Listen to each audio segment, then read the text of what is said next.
The Las Vegas Aces just got absolutely humiliated on national television, and it wasn't even close. We're talking about a 27-point beatdown that exposed every crack in their so-called unstoppable dynasty. A'ja Wilson got every friendly whistle imaginable, shot more free throws than almost the entire Indiana roster combined, and still couldn't prevent her team from getting torched. But here's the kicker. The Indiana Fever did this without Caitlin Clark even stepping foot on the court. This wasn't just a loss for Vegas. This was a public execution that revealed what happens when the refs can't save you and your supporting cast vanishes under pressure.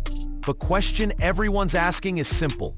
Did we just witness the moment the Aces dynasty officially crumbled? Because what happened in that 81-54 massacre looked less like a bad game and more like a changing of the guard.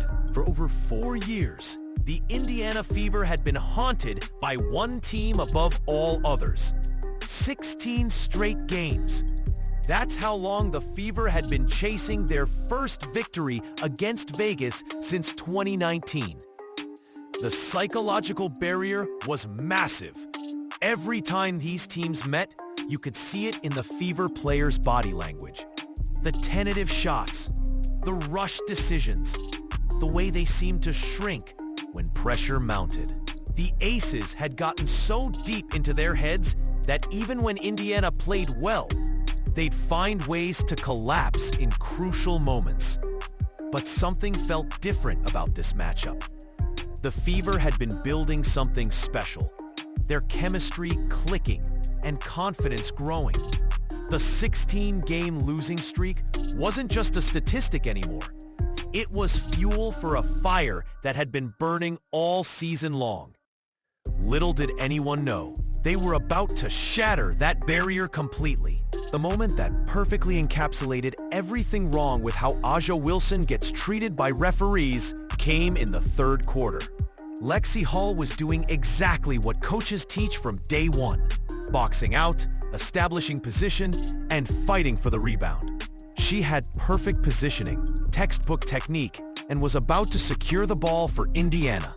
Then, Wilson came charging in from behind like a linebacker, literally reaching over Hall's shoulders and arms to claw at the ball. It was so blatant that even casual fans could see it was a clear over-the-back foul. The broadcast crew was stunned. Their commentary wavered between awkward silence and nervous laughter as they tried to process what they were seeing. The contact was undeniable. The violation couldn't have been more textbook. Yet somehow, these officials decided to call it a jump ball, essentially rewarding Wilson for committing a foul and taking away a possession that Indiana had earned fair and square. This is the A'ja Wilson treatment in a nutshell. She gets calls that other players would never dream of receiving. The refs bend over backward to keep her in games, and this jump ball call was the perfect example. But here's what made this moment beautiful. The Fever didn't let it break them. Instead of crumbling under another bad call, Indiana used it as motivation and proceeded to absolutely demolish Vegas so thoroughly that every questionable call faded into irrelevance. While Chelsea Gray was supposed to be the veteran leader orchestrating Vegas offense, her performance was nothing short of embarrassing. 2 points on 1 of 3 shooting, 2 measly assists, 5 brutal turnovers. This is the same player that some folks have the audacity to claim is better than Caitlin Clark. The comparison isn't just laughable. It's insulting to anyone who understands basketball. Gray looked completely lost, like she was wading through quicksand while the Fever's defense swarmed every passing lane. She was throwing passes into traffic, dribbling into double teams, and looking absolutely overwhelmed by the intensity. This was supposed to be the seasoned floor general who elevates everyone around her. But instead, she was actively making her team worse. The rest of the Aces supporting cast was even more pathetic. Outside of Wilson's stat-padding performance, the remaining players combined to shoot an abysmal 16.3% from the field. No other ace besides Wilson even reached 6 points. The so-called championship depth that Vegas had been bragging about all season completely evaporated under Indiana's relentless pressure. Dana Evans went 1 for 10 from the field. The Fever's defense was so suffocating that Vegas players were taking contested shots, rushing their releases, and second-guessing every decision. They looked like deer in headlights, completely unprepared for the level of intensity Indiana brought. The Indiana Fever's defensive performance was nothing short of masterful. They held the mighty Aces to just 26% shooting from the field, the worst offensive showing Vegas had all season. This wasn't luck. This was systematic destruction of everything the Aces wanted to do offensively. Kelsey Mitchell was absolutely unconscious, dropping 25 points while playing like she had something to prove. Every time Vegas tried to mount any kind of run, Mitchell was there to crush their dreams with another three-pointer. Aaliyah Boston was a force of nature in the paint, posting 20 points and 7 rebounds while making Wilson work for every single possession. The chemistry between these Fever players was beautiful to watch. 24 assists on 31 made shots tells the whole story. This was unselfish basketball at its finest.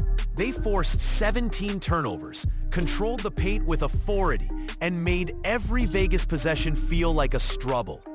The Fever had transformed into a defensive juggernaut that could compete with anyone. A'ja Wilson's stat line looked impressive on paper. 29 points on decent shooting with plenty of free throws.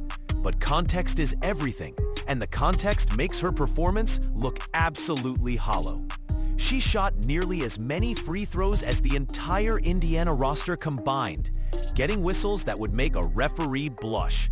Yet despite all that charity from the officials, her team still lost by 27 points. This perfectly encapsulates the A'ja Wilson problem. She can put up gaudy individual numbers while her team gets demolished because those numbers don't translate to winning basketball. Wilson alone shot 13 free throws while the Fever shot 17 as a team. That's not superstar treatment.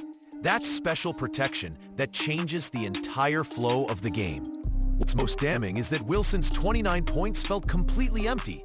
They were garbage time buckets that did nothing to change the outcome. She was padding her stats while her team was getting blown out, more concerned with individual numbers than finding ways to spark a comeback. The so-called best player in the world finished with more turnovers than assists and couldn't establish any rhythm for her teammates. Even though Caitlin Clark wasn't on the court, her presence was felt throughout the entire game. She was living on the sideline, celebrating every made shot, pumping up teammates after defensive stops, and staying engaged on every single possession. The cameras kept catching Clark exploding out of her seat after big plays, her energy infectious and her enthusiasm genuine. What made this even more impressive was how Clark was conducting herself compared to the Aces bench. While Vegas players were slumped over with blank stares, Clark was animated, engaged, and absolutely loving every minute of her team's dominance. This performance proved that the Fever had developed real chemistry and identity, beyond just being Caitlin Clark's team. The anticipation for Clark's return was building with every made shot and defensive stop. If this team could dismantle the defending champions without her, what would happen when she was back on the court, orchestrating the offense and hitting logo threes? The thought had to be keeping opposing coaches awake at night. The Las Vegas Aces dynasty didn't just lose a game.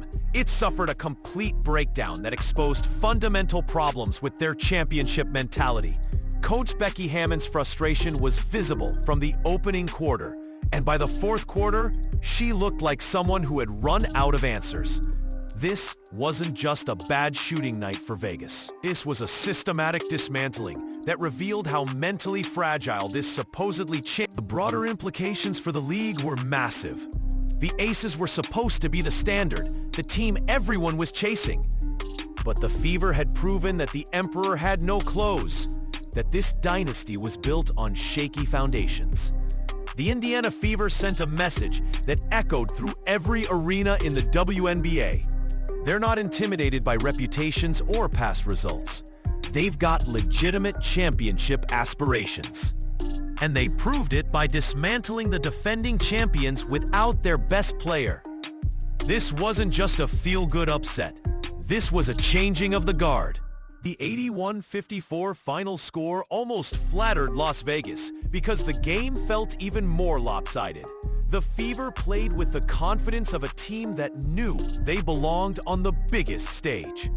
What happens next will define both franchises.